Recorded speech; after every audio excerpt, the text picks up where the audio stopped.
DNA TV మన రాష్ట్రం మన ఛానల్. నమస్కారం. ఈనాటి వార్తా విశేషాలు. దక్షిణ కొరియా పర్యటనలో ఉన్న రాష్ట్ర విద్య, ఐటీ, ఎలక్ట్రానిక్స్ శాఖల మంత్రి నారా లోకేష్ ప్రముఖ హౌసింగ్ గ్రూప్ ఉన్నత స్థాయి ప్రతినిధులతో బూసాన్ లో సమావేశమయ్యారు. ఈ సందర్భంగా ఆంధ్రప్రదేశ్ లో ఫుట్వేర్ తయారీ రంగాన్ని మరింత విస్తరించేలా పలు కీలక ప్రతిపాదనలు చేశారు. కుప్పంలో హాస్వాంగ్ ఫుట్వేర్ తయారీ యూనిట్ ను ఏర్పాటు చేయడానికి ముందుకు వచ్చినందుకు కంపెనీ ప్రతినిధులకు లోకేష్ కృతజ్ఞతలు తెలిపారు. అదే ప్రాంతంలో integrated footwear concept net material manufacturing facility కూడా ఏర్పాటు చేయాలని కోరారు. అదే ప్రాంతంలో integrated footwear component material manufacturing ఫెసిలిటీని కూడా ఏర్పాటు చేయాలని కోరారు. దీంతో దిగుమతులపై ఆధారపడడం తగ్గడంతో పాటు ఉత్పత్తి వ్యయాలు తగ్గుతాయని వివరించారు. ఆంధ్రప్రదేశ్, తెలంగాణ, కర్ణాటక, తమిళనాడుకు సేవలు అందించేలా సమగ్ర దక్షిణ భారత తయారీ క్లస్టర్ ను అభివృద్ధి చేయాలని లోకేష్ ప్రతిపాదించారు. జాతీయ దర్యాప్తు సంస్థ NIA అధికారులు విజయవాడలో మెరుపు సోదాలు చేపట్టారు. బుధవారం తెల్లవారుజాము నుంచే NIA బృందాలు విస్తృతంగా తనిఖీలు నిర్వహిస్తున్నారు.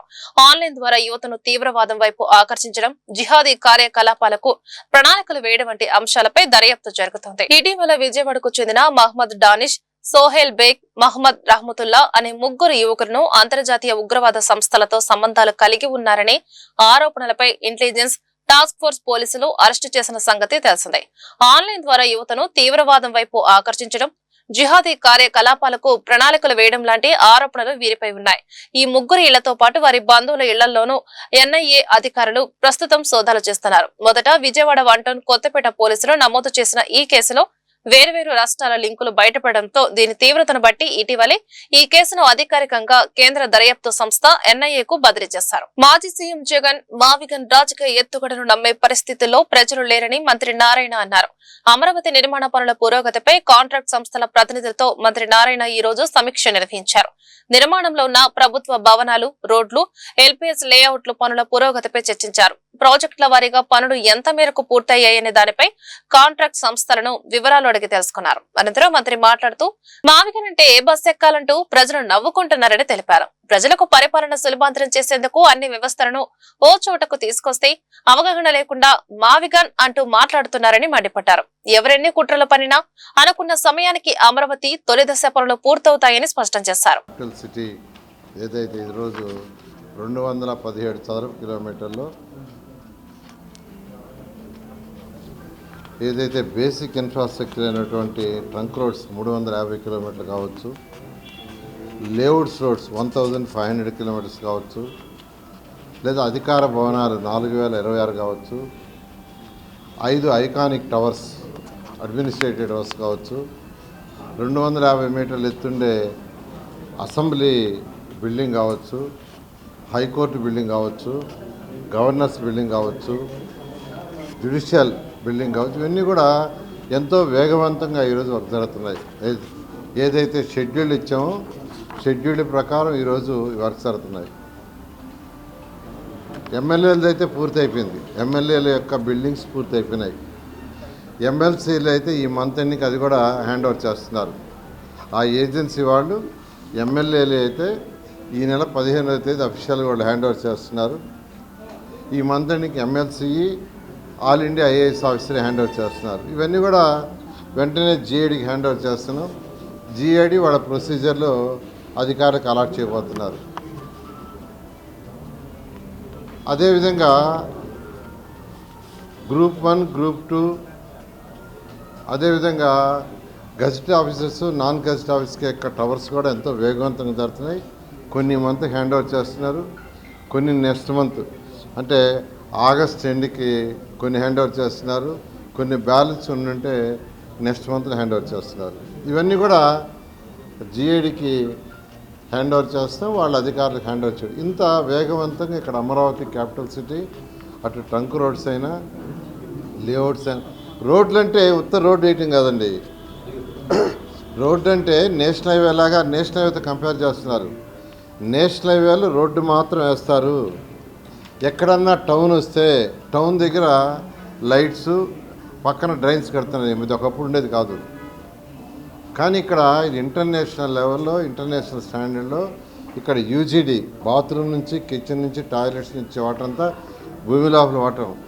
వర్షాకాలం భారతీయుల హిందువుల మనోభావాల దెబ్బతీసేలా వ్యాఖ్యలు చేస్తున్న వారిని గొడ్డలి పార్టీ సమర్థించడం భారత రాజ్యాంగానికి తూట్లు పొడవడమేనని ఏపీ దేవాదాయ శాఖ మంత్రి ఆనం రామనారాయణ రెడ్డి తీవ్ర ఆగ్రహం వ్యక్తం చేశారు. ప్రజాస్వామ్యాన్ని కించపరుస్తూ రాజ్యాంగానికి పెడార్థాలు తీసి ప్రజల మనోభావాలను దెబ్బతీస్తున్నారని ధ్వజమెత్తారు. సమాజాన్ని తమ వైపు తిప్పుకోవడానికి మత విద్వేషాలు రెచ్చగొడతారా అని మంత్రి ఆనం ప్రశ్నించారు. ఒక వ్యక్తి రావణ్ పేరుతో హిందువుల మనోభావాలను దెబ్బతీసే ప్రయత్నం చేస్తూ పీఠాధిపతులను కూడా విమర్శించే స్థాయికి జగన్ అండ్ కో వెళ్లిపోయారని మండిపడ్డారు. ఇలాంటి వాటిని ప్రోత్సహించారని రాజారెడ్డి రాజ్యాంగంలో రాసుకున్నారా అని ప్రశ్నించారు. సానుకూల వాతావరణం ఉన్నప్పుడు లబ్ధి పొందాలని ప్రతిపక్షాలు చూస్తున్నాయని మంత్రి సత్యకుమార్ యాదవ్ విమర్శించారు. కులమత విద్వేషాలు పెంచేలా చేస్తున్నారని మండిపడ్డారు. బుధవారం ఆయన మీడియాతో మాట్లాడుతూ చట్ట పరిధిలో ఉన్న మత విద్వేషాలు రేకెత్తిస్తున్న వారిపై చర్యలు తప్పవన్నారు. పక్క రాష్ట్రాల నుంచి వీడియో మెసేజ్లు పంపుతూ విద్వేషాలు రేకెత్తిస్తున్నారని ఆరోపించారు. హిందుత్వ మూలాలు దెబ్బతీసేలా కుట్రపూరితంగా జగన్ మాట్లాడారంటూ విరుచుకుపడ్డారు. విద్వేషాలకు ఊతమిచ్చేలా నటుడు ప్రకాష్ రాజ్ వ్యాఖ్యలున్నాయన్నారు. జగన్ హయాంలో 3 ప్రాంతాలను అభివృద్ధి చేయలేదని మంత్రి విమర్శించారు. మావిగన్ అనే అసంబద్ధమైన వాదన తీసుకొచ్చారన్నారు. వారి యొక్క మనోభావాలు దెబ్బతినే విధంగా ఇవాళ వ్యాఖ్యలు చేయడం అనేటువంటిది చాలా బాధాకరం. ఎవరో ఒకరు వ్యాఖ్యలు చేశారు కదా, అంతటితో దాన్ని వదిలేద్దామనుకుంటే మరింత బాధాకరమైంది ఏంటంటే ప్రజాస్వామ్య వ్యవస్థను కించపరిచే విధంగా ప్రజా జీవితంలో ఉన్నటువంటి కొన్ని రాజకీయ పార్టీలు దాన్ని సమర్థించడం అనేది ఇంకా భారత రాజ్యాంగాన్ని తూట్లు పడవడానికే వీళ్ళు సిద్ధపడ్డారా అనేటువంటి భావం కలిగిస్తూ ఉంది. అనేక రకాలుగా మనం చూసినట్లయితే ప్రజావేదికలను ఉపయోగించి మత విద్వేషాన్ని రెచ్చగొట్టే విధంగా ఒక వర్గాన్ని మరొక వర్గంపై ప్రేరేపించే విధంగా వ్యాఖ్యలు చేయడం అనేటువంటిది మన ప్రజాస్వామ్య విలువలకి ఇది గొడ్డలి పెట్టు లాంటిది. దీన్ని సమర్థించేటువంటి ఇవాళ మన రాష్ట్రంలో చెప్పుకోవాల్సి వస్తే ఆ రాజకీయ పార్టీ దానికి ఉన్నటువంటి పేరు పోయి కొత్తగా వాళ్ళే ఏర్పాటు చేసుకున్నటువంటి గొడ్డలి పార్టీ. ఈ గొడ్డలి పార్టీలు ఈనాడు సమాజాన్ని ఏ రకంగా తమ వైపు తిప్పుకోవాలనే దాంట్లో ఒక నూతన విధానానికి శ్రీకారం చుట్టారా అనిపిస్తుంది.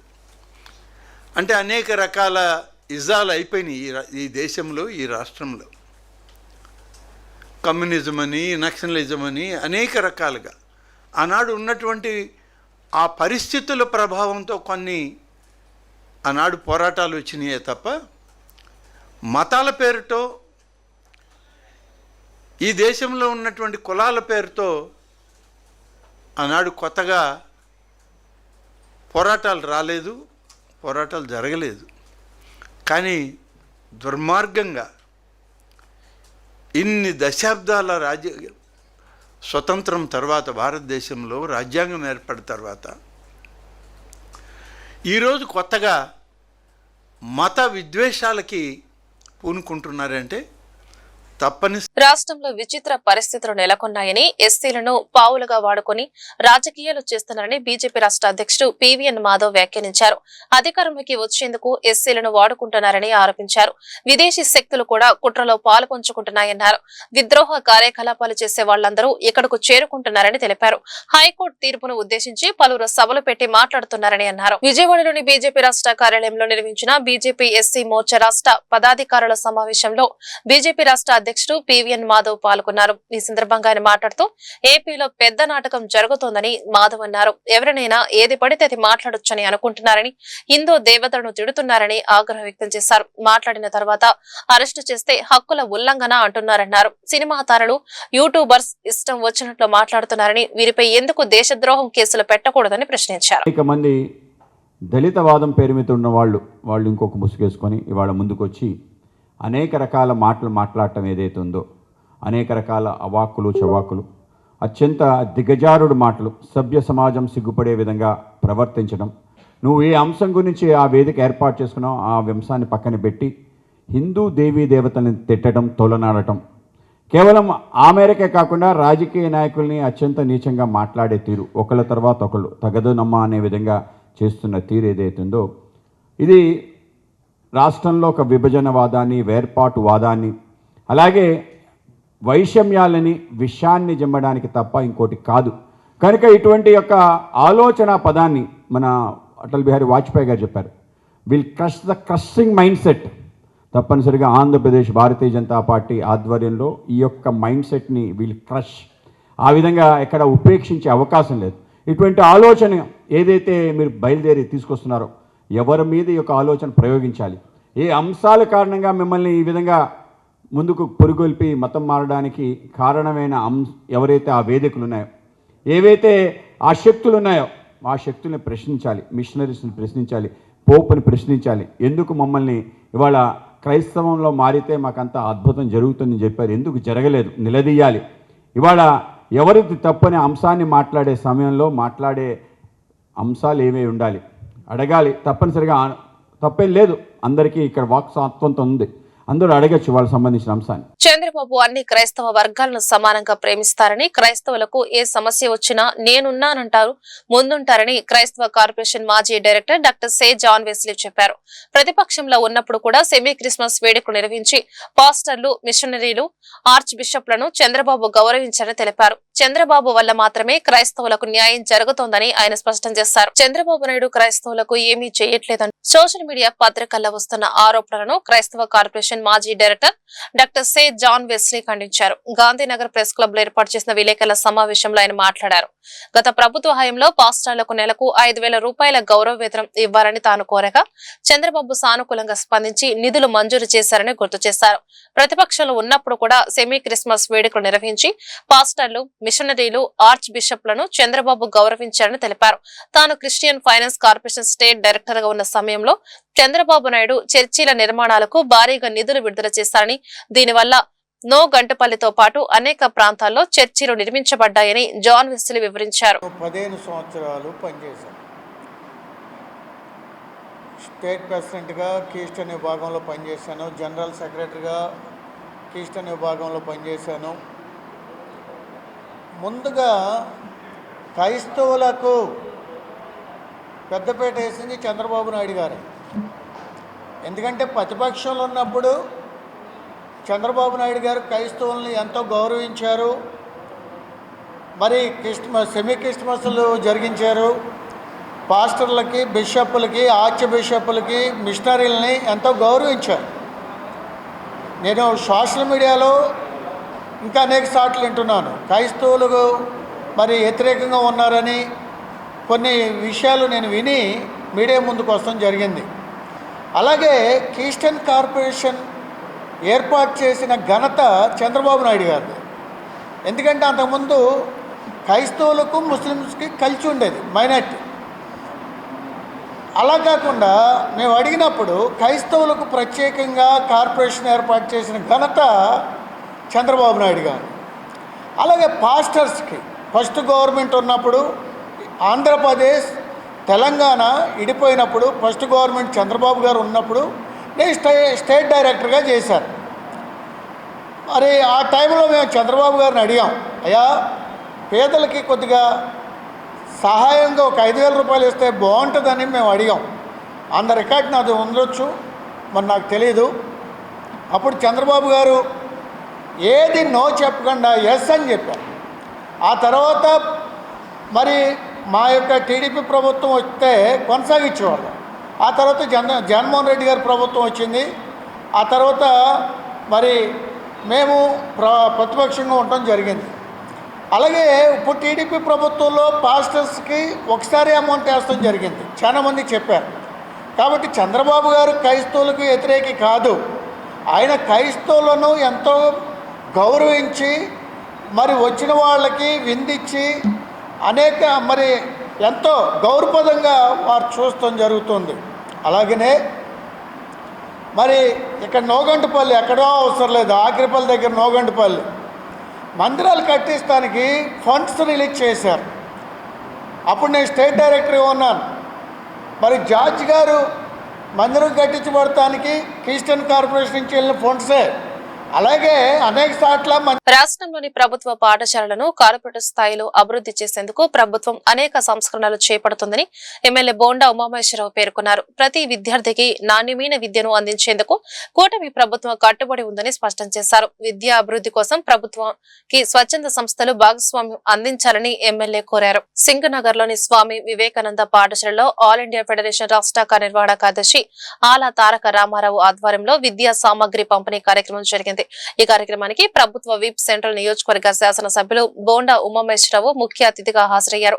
ఆయన చేతుల మీదుగా 8, 9, 10 తరగతులకు చెందిన సుమారు 300 మంది విద్యార్థులకు పాఠ్య పుస్తకాలు, నోట్ బుక్స్, పెన్నులు, జామెట్రీ బాక్సులు, స్కూల్ బ్యాగులను పంపిణీ చేశారు. ఈ సందర్భంగా బోండా ఉమా మాట్లాడుతూ విద్యార్థుల విద్యాభివృద్ధికి తోడ్పడే ప్రతి కార్యక్రమం సమాజ అభివృద్ధికి పునాది అని అన్నారు. కేవలం ఎన్నికల సమయంలోనే కాకుండా ఎల్లప్పుడూ ప్రజల మధ్య ఉంటూ వారి సమస్యను పరిష్కరిస్తారని చెప్పారు. భావి భారత పౌరులైన విద్యార్థుల అభ్యున్నతికి కృషి చేయడం తన బాధ్యతగా భావిస్తున్నట్లు పేర్కొన్నారు. సింగనగర్ ప్రాంతంలో ఉన్నటువంటి స్వామి వివేకానంద స్కూల్లో ఆల్ ఇండియా కాప్ ఫెడరేషన్ రాష్ట్ర కార్యనిర్వహణ కార్యదర్శి, విజయవాడ అధ్యక్షుడైనటువంటి సోదరుడు, సామాజిక స్పృహ ఉన్నటువంటి ఆళ్ల తారక రామారావు గారి ఆధ్వర్యంలో పెద్ద ఎత్తున స్కూల్ పిల్లలందరికీ కూడా స్కూల్ ఓపెన్ చేసినటువంటి శుభ సందర్భంలో పుస్తకాలు, పెన్నులు, జామెట్రీ బాక్సులు, ప్యాడులు, వారి ఎడ్యుకేషన్ సంబంధించినటువంటి ప్రతిదీ కూడా ఎమ్మెల్యే బోండా ఉమామహేశ్వరరావు గారి చేతుల మీదుగా ఇప్పుడే డిస్ట్రిబ్యూట్ చేయడం జరిగింది. ఈ కార్యక్రమానికి ముఖ్య అతిథిగా ప్రజానేత అయినటువంటి ప్రభుత్వ సెంట్రల్ నియోజకవర్గ శాసనసభ్యులు బోండా ఉమామహేశ్వరరావు గారు వచ్చి ఈ స్కూల్లో ఈ 3 సెక్షన్ 8th, 9th, 10th సంబంధించిన 1200 మందికి ఇప్పుడే బుక్స్ పంపిణీ చేసి వెళ్ళటం జరిగింది.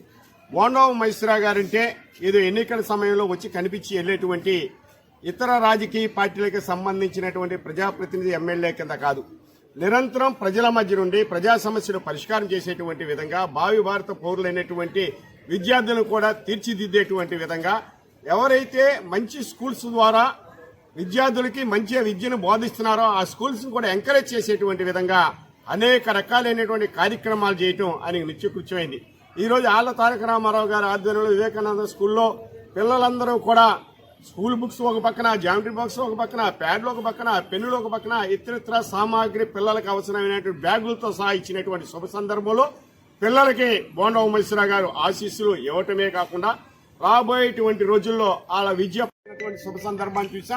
ఈ వివేకానంద స్కూల్లో 600 మార్కులకి 588 ఫస్ట్ మార్కులు వచ్చినాయంటే ఏ రకమైనటువంటి ఇక్కడ ఉన్నటువంటి యాజమాన్యం కానీ, టీచింగ్ స్టాఫ్ కానీ, నాన్ టీచింగ్ స్టాఫ్ కానీ విద్యను బోధిస్తున్నారో మనందరం కూడా అర్థమవుతుంది. ఈ ప్రాంతంలో ఉన్న పేద ప్రజానికం, సింగనగర్, పాకేపురం ప్రాంతంలో ఉన్నటువంటి ప్రతి ఒక్కరు కూడా వివేకానంద స్కూల్లో సీట్ కావాలనేటువంటి విధంగా ఇక్కడ ఉన్నటువంటి దానిలో జాయిన్ అవుతున్నారంటే మంచి బోధన ప్రతి ఒక్కరికి కూడా అందుబాటులో ఉండేటువంటి విధంగా, ప్రతి ఒక్కరికి కూడా ఇచ్చేటువంటి విధంగా ఇక్కడ చేస్తున్నటువంటి శుభ సందర్భంలో స్కూలు యాజమాన్యానికి, అధ్యాపకులకి, ఇతర సిబ్బందికి కూడా మా ఎమ్మెల్యే బోండా ఉమామహేశ్వరరావు గారి తరఫున వారికి అభినందనలు తెలియజేస్తూ రాబోయేటువంటి రోజుల్లో విద్యా సంస్థలు సెంట్రల్ నియోజకవర్గంలో ఉన్నటువంటి ప్రభుత్వ స్కూల్స్, ప్రభుత్వ కాలేజీలకి పూర్తిగా కార్పొరేట్ కన్నా మిన్నగా సహకారం అందించి రాబోయేటువంటి రోజుల్లో ప్రభుత్వ పాఠశాలల్లో పూర్తయిన తర్వాత నంద్యాల జిల్లా కొలిమిగుడ్ల మండలంలోని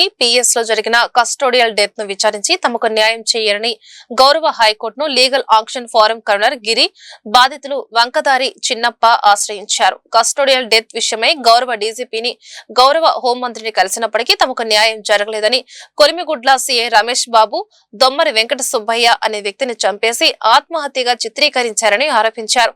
ఈ విషయమై ముఖ్యమంత్రి నారా చంద్రబాబు, ఉప ముఖ్యమంత్రి పవన్ కళ్యాణ్ జోక్యం చేసుకుని తమకు న్యాయం చేయాలని అర్థించారు. నంద్యాల జిల్లా కొలిమిగుడ్ల మండలంలోని పిఎస్ లో జరిగిన కస్టోడియల్ డెత్ వివరాలను వారు మీడియా ముందు ఉంచారు. నంద్యాల జిల్లా కొలిమిగుడ్ల మండలం సీఏ రమేష్ బాబు దొమ్మరి వెంకట సుబ్బయ్య అనే వ్యక్తిని చంపేసి ఆత్మహత్యగా చిత్రీకరించారని, అక్రమ దొంగతనం కేసులో దొమ్మరి వెంకట సుబ్బయ్యను అరెస్టు చేసి చిత్రహింసలకు గురిచేసి చంపేశారని ఆరోపించారు. అంతేకాకుండా తమకు న్యాయం చేయాలని గౌరవ డీజీపీని, గౌరవ హోం మంత్రిని కలిశామని, ఇప్పుడు హైకోర్టును ఆశ్రయించామని, తమపై ఏ విధంగా కేసులు బనాయించాలి, ఏ విధంగా హతమార్చాలి అనే దుర్బుద్ధి కోణంతో కొలిమిగుడ్ల మండలం సీఏ రమేష్ బాబు ఉన్నారని ఆరోపించారు. రమేష్ బాబు నుండి తమకు ఎక్కడికి వెళ్లినా ప్రాణహాని ఉందని, న్యాయం జరగకపోవడంతో గౌరవ హైకోర్టును ఆశ్రయించడం జరిగిందని చెప్పుకొచ్చారు. అందరికీ గుడ్ మార్నింగ్ జై భీమ్. నా పేరు గిరి. నేను లీగల్ యాక్షన్ ఫోరం కన్వీనర్. ఈరోజు మేము హైకోర్టు దగ్గర నుంచి మేము తెలియజేస్తున్న విషయం ఏమనగా, కొలిమిగుండ్ల ఆంధ్రప్రదేశ్లోని నంద్యాల జిల్లా కొలిమిగుండ్ల పోలీస్ స్టేషన్లో ఏప్రిల్ నెలలో జరిగినటువంటి ఒక కస్టోడియల్ డెత్కి సంబంధించి, ఆ కస్టడీలో పోలీసులు వేధింపుల వల్ల ఆత్మహత్య చేసుకున్న అతనికి సంబంధించి ఆ కొలిమిగుండ్ల ఎస్ఐ రమేష్ బాబు పైన మరియు మిగతా సిబ్బంది పైన కూడా కఠినమైన చర్యలు తీసుకోవాలి. ఎందుకనంటే ఎక్కడైతే హక్కులు కాపాడబడాలో అదే చోట సాధారణమైన ప్రజలను కొట్టి చంపడం అనేది ఇది చాలా ఒక దుర్మార్గమైన విషయం ప్రజాస్వామ్యంలో. ఈ విషయాన్ని దృష్టిలో పెట్టుకొని మేము పోలీసు అధికారులను, నంద్యాల జిల్లా కలెక్టర్ గారిని, ఎస్పీ గారిని, ఇంకా డీజీపీ గారిని కూడా మేము కంప్లైంట్ చేశాము. కస్టోడియల్ డెత్కు కారణమైనటువంటి రమేష్ బాబు పైన, ఇతర సిబ్బంది పైన చర్య తీసుకోమని. కానీ వారు స్పందించకపోవడంతో మేము గౌరవ ఏపీ హైకోర్టు వారిని ఆశ్రయించాము. హైకోర్టు వారు వారికి మా కేసును ఈ పెద్ద గ్రామానికి చెందిన కొలింగుండ్ల గ్రామానికి చెందిన చిన్నప్ప వంకదార చిన్నప్ప అనే అతను హైకోర్టును ఆశ్రయించగా, హైకోర్టు వారు పోలీస్ డిపార్ట్మెంట్కి నోటీసులు అందజేసినారు. తర్వాత దానిపైన కూడా పోలీసు వాళ్ళు కూడా కౌంటర్ వేశారు. దానిపైన కోర్టు విచారణ జరుగుతోంది. అతి త్వరలో దానిపైన కోర్టు వారు పోలీసులపైన తగిన చర్యలు తీసుకోమని, ముఖ్యంగా రమేష్ బాబు,